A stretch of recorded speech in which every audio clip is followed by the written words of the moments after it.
আসসালামু আলাইকুম। আপনারা সবাই কেমন আছেন? আশা করি সকলেই ভালো আছেন। আজকে রাত্রে আমি কি খাই তো চলেন আপনাদের সাথে শেয়ার করি। এই যে এখানে আমি প্রথমে বড় কিছু কই মাছ কেটে ধুয়ে নিয়েছি। এখন এগুলোর মধ্যে হলুদ, মরিচ, সজের গুঁড়া, লবণ মিশিয়ে তেলে ভালো করে ভেজে নেব। কই মাছগুলো কিন্তু অনেক বড় ছিল, তাই মাঝখান দিয়ে কাটতে হয়েছে। এক একটা কই মাছের সাইজ ছিল তেলাপিয়া মাছের মতো, তাই কেটে নিয়েছি। এখন এগুলো আমি ভালো করে কড়া করে ভেজে নেব। মাছ যত কড়া করে ভাজা হয় খেতে কিন্তু ততটাই মজা হয়। মাছ ভাজা শেষ, এখন চলে যাব রান্নায়। কড়াইতে পরিমাণ মতো তেল দিয়ে পেঁয়াজ, কাঁচামরিচ ভেজে নেব। এরপর দিয়ে দিব হলুদের গুঁড়া, মরিচের গুঁড়া, সজের গুঁড়া এবং স্বাদ মতো লবণ। এরপর পরিমাণ মতো পানি দিয়ে দেব। এরপর দিয়ে দিচ্ছি কিছু মাছ। এখানে আমি দিয়েছি বোয়াল মাছ এবং আইড় মাছ নদীর। এরপর দিয়ে দিচ্ছি সবজি, আলু, টমেটো, সাথে মূলা।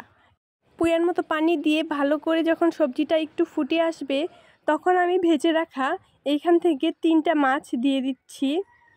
এতগুলো মাছ ভাজি আমাদের খেতে লাগবে না, এবং ভাজা মাছ তরকারিতে দিলে স্বাদটা একটু বেশি আসে, তাই আমি ভাজা মাছগুলো দিয়ে দিচ্ছি। সাথে দিয়ে দিচ্ছি ধনিয়া পাতা এবং হালকা জিরের গুঁড়ো। এখন হালকা ফুটিয়ে নিলেই আমার এই রেসিপিটা তৈরি।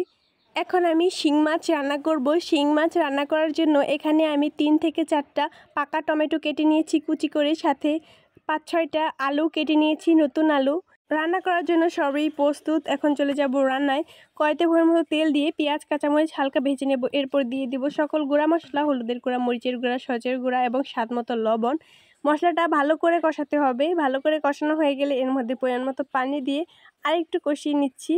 এরপর দিয়ে দিচ্ছি আগে থেকে ধুয়ে কেটে রাখা শিং মাছ। শিং মাছগুলো দিয়ে ভালো করে আরও কিছুক্ষণ কষিয়ে নেব মাছ মশলা একসঙ্গে।